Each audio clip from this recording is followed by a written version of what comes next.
Good morning, everyone. I'd like to start by thanking Vicki and Guy for organizing this workshop. I'm excited to participate and to share some of the preliminary results from the study of the ceramic finds from the most recent excavations at the site of Ancient Methone. I will begin my presentation today with a short overview of the site and the previous excavations before moving into a more detailed presentation of the ceramic material from the third filling phase of the feature that we call Hypogeion 2, a rock cut shaft that was used for successive episodes of trash discard from the 6th to the 4th centuries BCE. Finally, I'll conclude by placing this material within its wider North Aegean context and discussing some of the longer-term trends identifiable in the successive fills of Hypogeion 2. All right.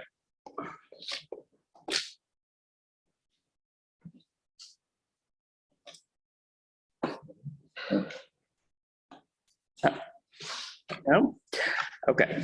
The site of Ancient Methone lies on the Thermaic Gulf, just southwest of Thessaloniki. Oh, still not. Oh, there we go. Lying at the mouths of two of the longest rivers in Greece, the Axios and the Aliakmon. Methone was ideally located to facilitate the trade of imported materials for local commodities like timber and salt, for examples.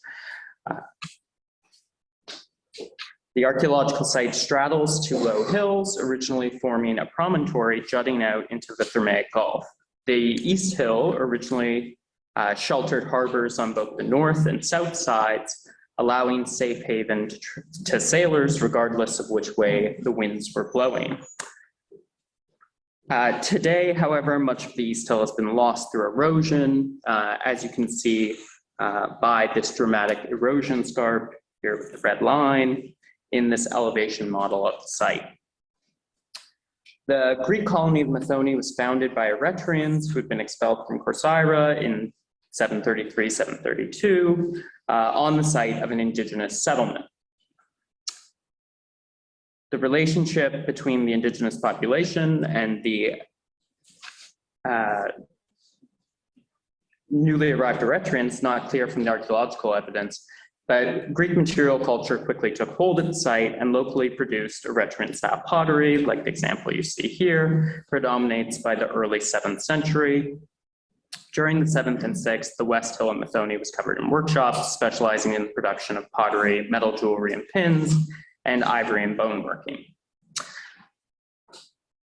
As a gatekeeper between the Thermaic Gulf and the wider Aegean, Methone attracted increased attention from the Kingdom of Macedonia, particularly after the foundation of Pella as a port capital under Archelaus I. Further evidence for a concerted strategy to gain control over the Thermaic Gulf can be seen in Archelaus's capture and relocation of the population of Pydna in 410-409 after a brief revolt.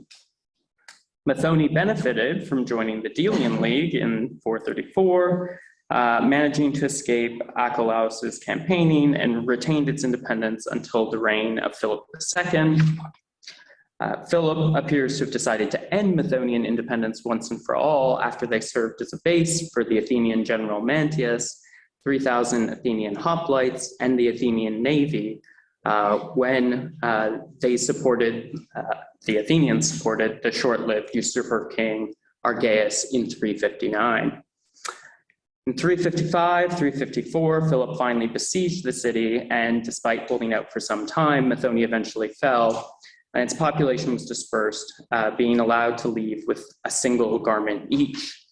A permanent Macedonian garrison established nearby would ensure that the population did not return. And from what we can observe from the site, this strategy was more or less successful. That is, we don't really see much post-Philippic activity, the exception being in the harbor area. And it's likely because the harbor was so fortuitously located that the inhabitants of the new Macedonian garrison actually continued to use the harbor, even though the site was in some way forbidden. So, oh, I forgot my traumatic kidnap. So it's during this battle that Philip famously lost his eye due to a sharpshooting Methonian archer, as noted by Diodorus, you can see here, and others. Excavations at the site of ancient Methone were conducted from 2003 to 2013 by the Epherit of Antiquities of Pieria under the direction of Manthos Besius, Athena Athanasiadou, and Konstantinos Noulos. These excavations revealed important evidence for both the early colonial settlement and the final destruction of the site by Philip II. Excavations in the area of the so-called Agora preserved well-preserved floor deposits datable to the mid-4th century and likely associated with the final abandonment of the site. On the West Hill, a series of syringes or defensive tunnels, likely associated with the line of the ancient city wall, produced abundant sling bullets, showing that they were in use during the final siege. An important overview of my Greek colleagues' findings related to the siege can be found in the destruction of Greek cities in the Ancient World volume, edited by Sylvian Fichard and Edward Harris. And more detailed studies of the ceramics from the area of the Agora are forthcoming in an edited volume of studies on the material from the 2003 to 2013 excavations to be published by the Coates Institute of Archaeology Press, hopefully in the next year or so. From 2014 to 2017, a collaborative project between the American School of Classical Studies at Athens and the Epherit of Antiquities of Pieria excavated additional trenches along the northern and southern limits of the West Hill, and you can see those here in gray. Their excavation revealed a Bronze Age cemetery and settlement remains beginning in the local sub-protogeometric phase. The best preserved levels of settlement span the 7th and the 6th and are largely the remains of workshops. Despite the well-attested destruction deposits in the Agora and nearby syringes, however, our excavations revealed almost no adjacent classical strata other than stray sherds in topsoil. The lone exception was the rock-cut shaft initially designated as Pit 46 in the field and now called Hypogeon 2. This rock-cut feature was excavated to a depth of 9.4 meters, at which point the collapse of the lower walls made it too dangerous to proceed excavating the entire thing, but a small sounding and cores sunk down to about 12.15 meters, failed to reach any discernible bottom to it. So we really don't know how deep this went, but it was definitely quite deep. So study of the finds from within Hypogeon 2 demonstrate it was filled in at least 3 discrete phases. The first, dated to the later part of the 6th century, may be associated with the initial collapse of the lower walls. This phase contains a number of fine attic imports, in addition to crucibles and other workshop debris, likely indicating material from the localized area of this shaft, so where those workshops are located. And this can tentatively be associated with a mid-6th century destruction horizon identified in those same workshops by our Greek colleagues in their earlier excavations. The remainder of the shaft continued to be open to the elements until the late 5th century, when abundant pottery and roof tiles were dumped down the shaft. So this is filling phase 2, and this contains a number of near complete vessel profiles joining several meters of the fill, including this nice skiphos by the Millen painter that helps to establish a filling date in the late 5th century.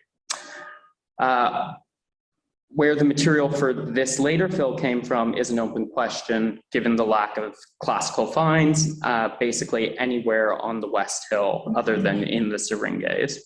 So finally, we come to the third filling phase and the one that I'm going to discuss today. This filling phase likely consisted of a depression that formed when the first two phases compacted. It was less defined than the first two phases in that it is more mixed with phase two. There's not a clear contact between the two phases.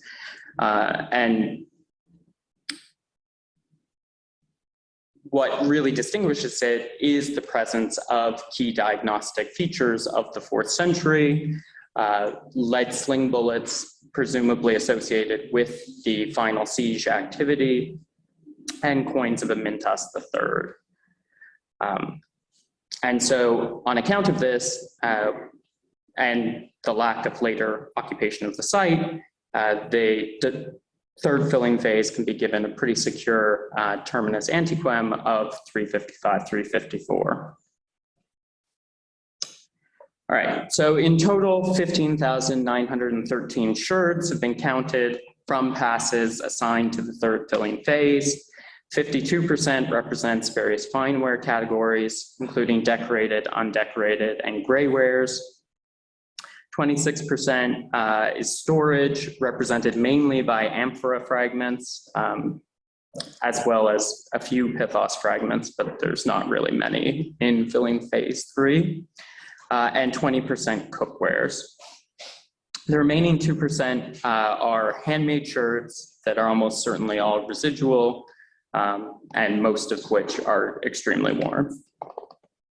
Among the decorated fine wares, local North Aegean wares predominate, making up 74% of the assemblage. The most popular imported decorated fine ware is Attic, 21%, with all of the caveats already highlighted in earlier discussion of Attic or Atticizing.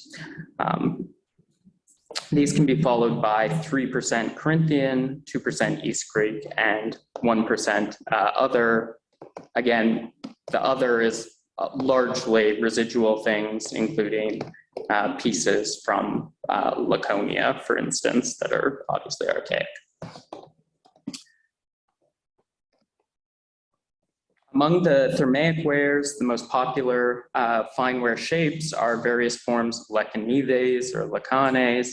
These can take a variety of forms, but they're typically linear decorated. Some have a ledged rim for fitting a lid. Rarely the rim is rilled, like the example seen on the upper left, a feature that's also documented in contemporary deposits from Thermi. Among the local monochrome decorated wares, one-handlers are the most common, but small bowls and bowls of local production have also been identified. And you can see some examples here. Many of these pieces show evidence for dipping rather than application of paint with a brush, which can be one of the telling ways to distinguish them. A singular find from the third filling phase is the North Aegean bell crater, decorated with a single wavy band in the handle zone. I so far have no parallel for this, so if anybody knows of a good comparandum, please let me know in the discussion. I would very much appreciate it. The largest quantity of Attic or Atticizing pieces are black glazed vessels, of which type A scyphoi predominate. Other common Attic imports include small bowls, bowls, and one-handlers. Fish plates and cantharoi are present, but very rare. Closed shapes are also infrequent, but include, among the most popular shape, ascoi of the shallow type, and lacathoi. Only 12% of the Attic material features figured decoration, and perhaps somewhat surprisingly, there's an equal number of red figured and black figured sherds in this deposit, which really suggests that the red figure vases were not being imported in particularly large numbers at all, given that all those black figure sherds are residual. There probably is some problem here due to fragmentation, since a lot of those black figure fragments come from early Attic cups, which tend to be very diagnostic. even in very small sherds, but obviously break into a lot of little tiny pieces.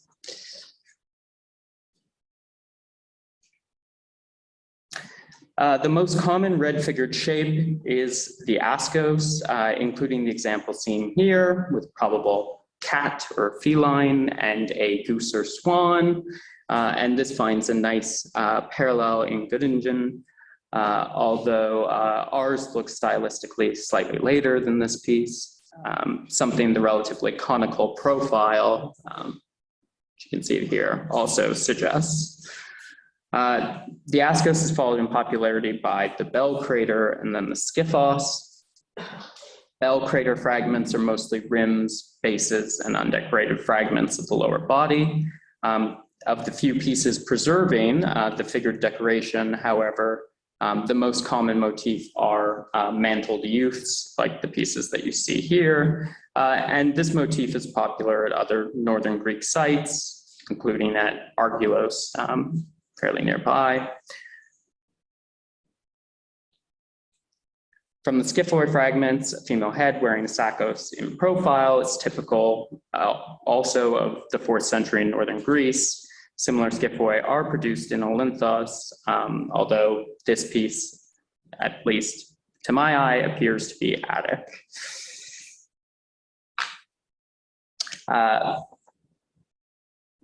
Red figure shape that is relatively common elsewhere, but only a single fragment is preserved in Hypogeon 2 is the Lacanis lid. And this piece has the typical imagery consisting of at least one female figure and a flying eros. Rare examples of red figure from local workshops may also be present. Although most of these seem to be standard Attic fabrics, the ascos that you see here makes use of miltos to enhance the red figure decoration. This may derive from a Chalcidicean workshop, although it equally could be Attic, as miltos was being applied to Attic wares during the same period. This does seem to lack gold mica that's typical of Chalcidicean wares, so the jury's a little out on it. Turning away from the decorated fine wares, we find a heavy reliance on local pottery sources. Undecorated jugs in fine to medium fabrics are present, including examples with string wrapped necks. These also find good parallels at Olynthus and Thermi. Rarer is a grayware hydria with stroke burnished exterior, a well-known Macedonian type attested also at Thermi and Vergina. This characteristic surface finish also appears on some cookware lids and lopades, and this stroke burnishing has very deep roots in Macedonia, going back to the early Iron Age, if not earlier. And it attests to a vibrant and resilient local potting community. Two types of larger lacanae are present, one which you can see here with stamped decoration on the exterior of a wide flat rim, and another type with added red decoration on a medium coarse fabric. Both types of lacanaes find good parallels from Pieria and Heraklion, just to the south, near modern Platamonas. And lacanaes from that site have roller decorated rims, and a roller was actually found in workshop debris there. Among the cooking ware, the usual range of lids, lopades, and kitra predominate. Of local importance is the flangeless lopas, which has already been discussed and which is widely documented as being particularly popular in the Thermaic Gulf region. Courseware vessels, both transport and storage, as well as heavy-duty kitchen mortaria have also been documented. Among the mortaria, a locally produced type, rich in gold mica, with a raised lip that you see here, spool handles, and a flaring spout is typical.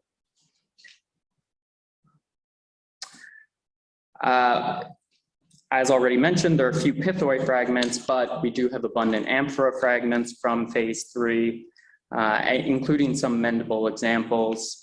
These are dominated by amphoras of Mendian type, like the one seen here. A more exciting amphora find, perhaps, is what appears to be a Punic amphora type of the late 5th or early 4th century, likely imported from Tunisia. The material from Hypogeon 2, filling phase 3, finds its closest parallels in the sites bringing the Thermaic Gulf. I've already mentioned strong links to the site of Pieria and Heraklion just to the south, of Methone and Thermi to the north. To these, we can add Mende, lying opposite on the west coast of Halkidiki Key. Weaker links are documented at Olynthus and Argylos, who seem to have received a similar array of Attic red-figured wares, but to have made slightly different overall consumption choices. Notable at Methone is the large number of ascos fragments in this deposit. One of the most notable long-term trends in the material from Pit 46 is the consistent nature of Attic imports across the 6th, 5th, and 4th centuries. In the 6th, Attic makes up 23% of all decorated fine wares. In the 5th, 25%, and in the 4th, it's only slightly lower at 21%. This goes to underscore the enduring nature of Athenian interest in the site and its importance as a provider of ship timber for the Athenian fleet. A focus on Attic alone, however, neglects the much larger corpus of local production taking place in the North Aegean and the Thermaic Gulf in particular. Over the long term, it is particularly evident how local workshops responded to particular consumer demands for imported products. A good case study are the mortaria from the site. As early as the 7th, Methone imported domestic mortaria from Cyprus, followed in the 6th and 5th by mold-made mortaria from Corinth. By the time of the 3rd filling phase, however, in the first half of the 4th century, mortaria production was almost entirely local. By focusing publications on Attic wares, we can lose sight of these regional developments. Likewise, among the undecorated and cookwares, the presence of stroke-burnished vessels represents the resilience of local potting communities and consumer demand for a particular local style of finish. The call for papers prompted us to depart from an Athena-centric point of view and to highlight regional dynamics in the circulation and consumption of pottery in the 4th century BC world. I hope that the present contribution highlights the strength of local Thermaic potting communities in the 4th century and stimulates further interest in the sourcing and circulation of their wares. Thank you, and thank you to all my fellow colleagues who have helped with this research along the way.